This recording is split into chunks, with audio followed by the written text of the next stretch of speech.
Hi, everyone. My name is Jeffrey Lowe, and I am the casting director at TheatreWorks Silicon Valley. And I am so excited to introduce to you guys two artists that are longtime favorites of the company and two of the key creatives behind one of our favorite shows, The Four Immigrants, an American Musical Manga. I'm going to go ahead and let them introduce themselves. I'll start. Hello, TheatreWorks audience. I'm Leslie Martinson. I was the Associate Artistic Director and Casting Director at TheatreWorks for about a million years, and I'm delighted to be back talking about one of my favorite shows. Meet my friend Min Kahng. Hello, my name is Min Kahng. I am a Bay Area-based playwright and composer, and I am the author of The Four Immigrants, an American Musical Manga. I thought that we would start with asking you, Min, to talk a little bit about the beginnings of how this became a musical. Yeah, well, the beginnings happened back in 2012 when I was on break from working on my first world premiere, Tales of Olympus, with Bay Area Children's Theater. And I was in downtown Berkeley, and I went to a used bookstore, and I stumbled upon this book. This is an artifact of this history.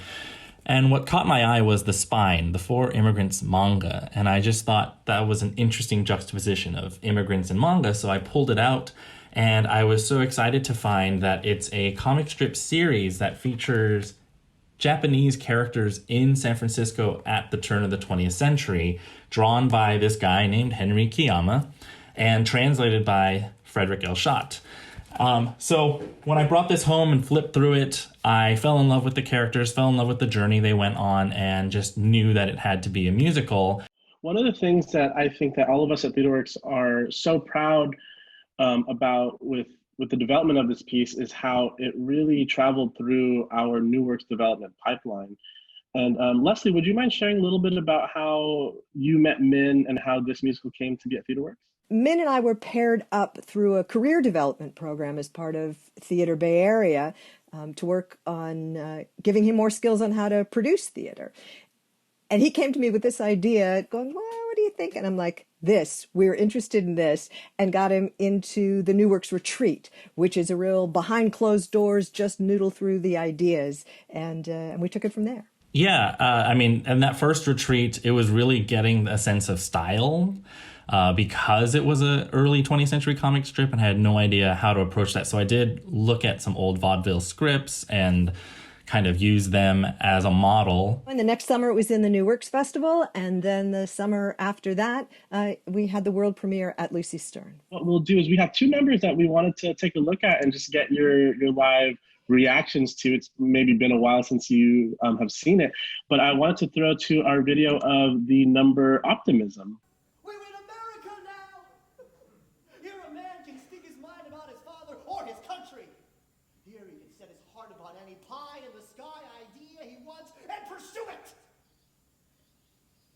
That's Hansel Tan and Phil Wong. We'll take any new job Gail has got for us, and we fail at those, we'll take the next job, and the next job, and eventually we will... So really the goal here for me was to set up Charlie and to really, broadcast his philosophy on life, which you're going to hear about in the song.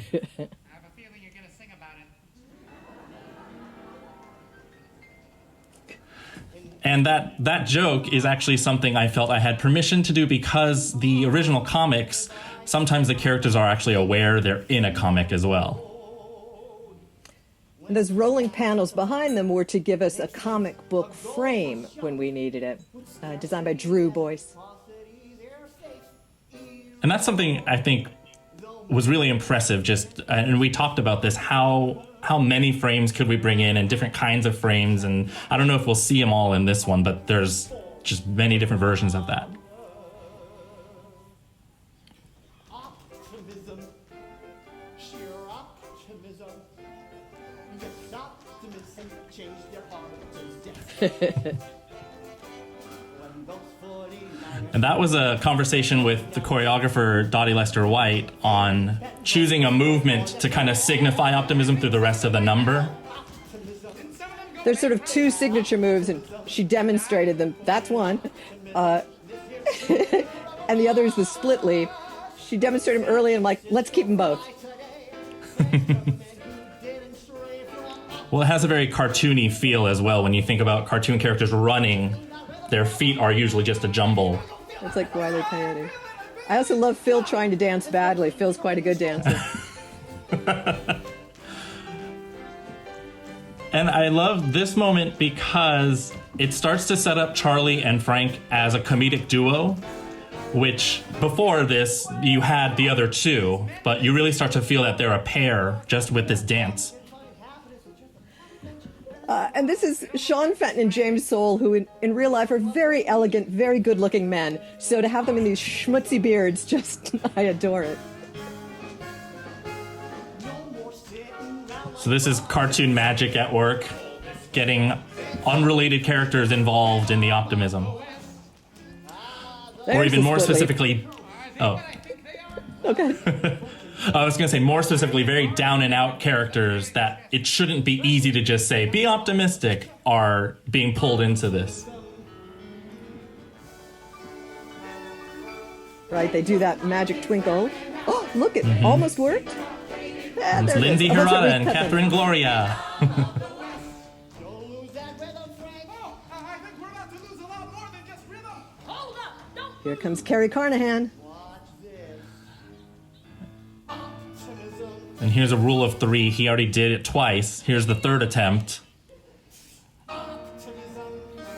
doesn't work. This has its own rule of three within the rule of three. Second attempt. It kind of works. You don't mean But then the end result is...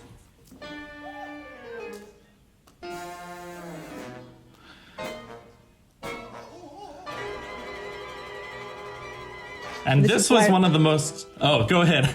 I was nervous about those pants the whole first part of the number because I knew they were breakaway pants. And he's dancing in the breakaway pants.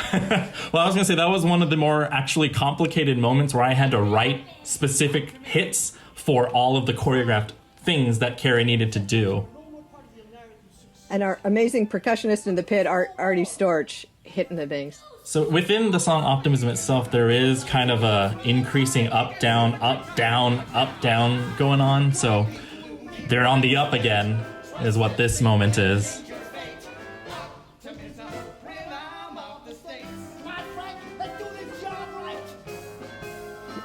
Love that leap.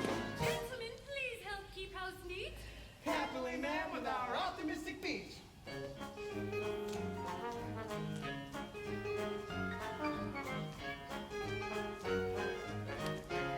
So you'll notice that the women are playing everybody else, which is pretty unusual that young women in music theater get to play character parts. And Noah, our costume designer, really made it work. You'll notice that each of the women has a certain color, so they never change their basic outfit, but they add accessories in whatever their color is. Dottie Lester. And the cast was sure they'd never be able to pull this off. And Dottie just give it a try. And Marcy, our stage manager, say, just one more run through. Just try. Well, they sound like a chorus of like 20 people. There's only 8 of them, and they're dancing at the same time.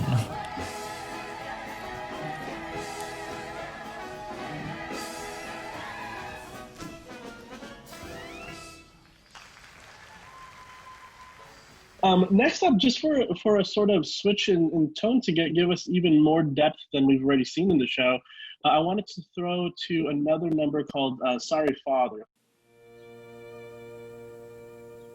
This scenically is the first time we'd opened out to a whole big stage. Take a gander at the natural beauty of the bay. Charles should just mention, learned I that guess- his father's died, yeah. I was going to say we should mention his father's just died. This scene is actually pulled also directly from a panel in the comics where Charlie's father has just passed away and he's sitting with Henry while Henry's painting in the San Mateo Hills. What you're looking at are projections, which is another way that we could honor the comic book setting and switch rapidly from place to place. Equivalent for that word. You can try home or homeland. hometown. They don't capture the essence of Furusato. Kind of the puzzle of this piece was having essentially four leads, even though some might have more prominence than others, but then looking at their dynamics as duos and sometimes trios. And something that I kind of discovered was what Henry and Charlie would have in common is they have a very rich, introspective internal life. Henry as an artist and Charlie as a philosopher.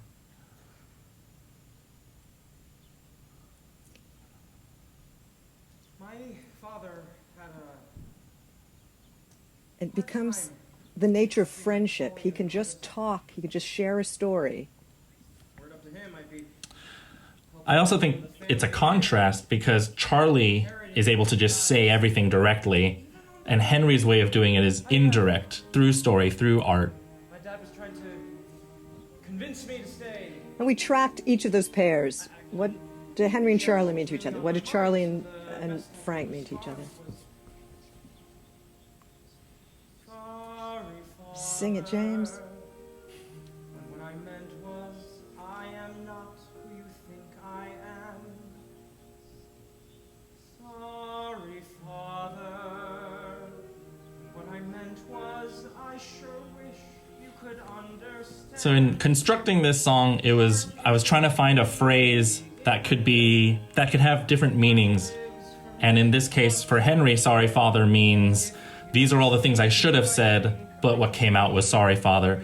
For Charlie, it's going to be he is actually apologizing for the things that he didn't do.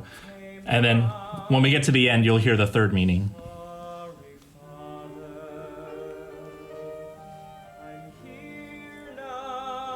It's also part of the texture of the show after that crazy town of optimism and some of the other numbers to let people hold still and sing.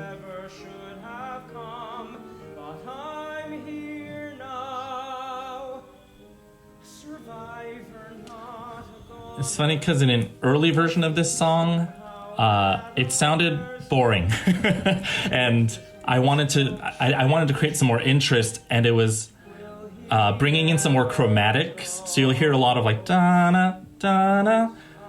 That actually makes it a more interesting song than what I had originally written.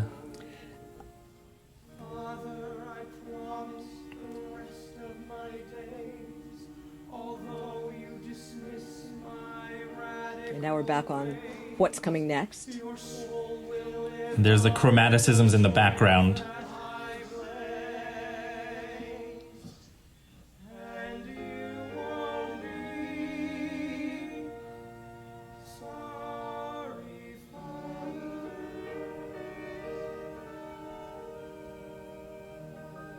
Yeah, they're so great. Yeah, so there's that third meaning. Well, it's a similar meaning, but it's you won't be sorry, Father. And I kind of liked that, I stumbled upon that turn that could happen with that phrase. Yay! If you want to hear it again, product plug, we actually recorded a CD, a cast album of the show, which we're very proud of, and which is still available for sale at the TheatreWorks website. Well, I know on a personal level, and I think I can speak for everyone at TheatreWorks, it's a real honor to have worked with both of you, Leslie for, as she said, a million years, but Min on this piece and be able to be a part of the beginning of this musical's journey, because we know it's going to soar all over the country because it's such a beautiful piece. And what we are even more excited about, or just as excited about, I should say, is our future collaboration that we have with Min. And I was wondering if you wouldn't mind sharing a little bit about what's next, Min. Yeah, just really quickly, I had two threads of thought of possible shows that I would be interested in working on. One was a murder mystery, because I grew up loving Encyclopedia Brown, Murder, She Wrote, so I wanted to try to tackle that myself. And also I stumbled upon an article that talked about how STIs are on the rise in senior communities, and I thought that would be an interesting, whether play or musical. And I forget where or when, but somehow those threads crossed. And me being Asian American, I'm always trying to create roles for Asian American people, actors. And so somehow I came up with this idea that I'm currently calling the Untitled Asian American Senior Sex Scandal Murder Mystery Musical. And I so appreciate and love that the folks at TheatreWorks were game, that when I shared that idea, basically, and that's what Leslie talked about earlier, that's what the retreat is great for, is it's a chance to just try something completely out there, completely wackadoodle. So I was able to participate in the retreat. Oh gosh, I think it was 2019, early 2019. Wrote the first few songs and scenes and presented it. And but yeah, I'm so excited and thankful that that's now an official TheatreWorks commission as part of their New Works program. So yeah, we're really excited to continue working and seeing how that piece develops and to continue working with you, Min. I want to thank you again, Min, and you, Leslie, for joining us and looking at those videos for the Four Immigrants and reflecting on a wonderful experience putting that show on the stage. Thank you, Jeffrey. Thanks, everybody. Thanks. We'll see you at the theater.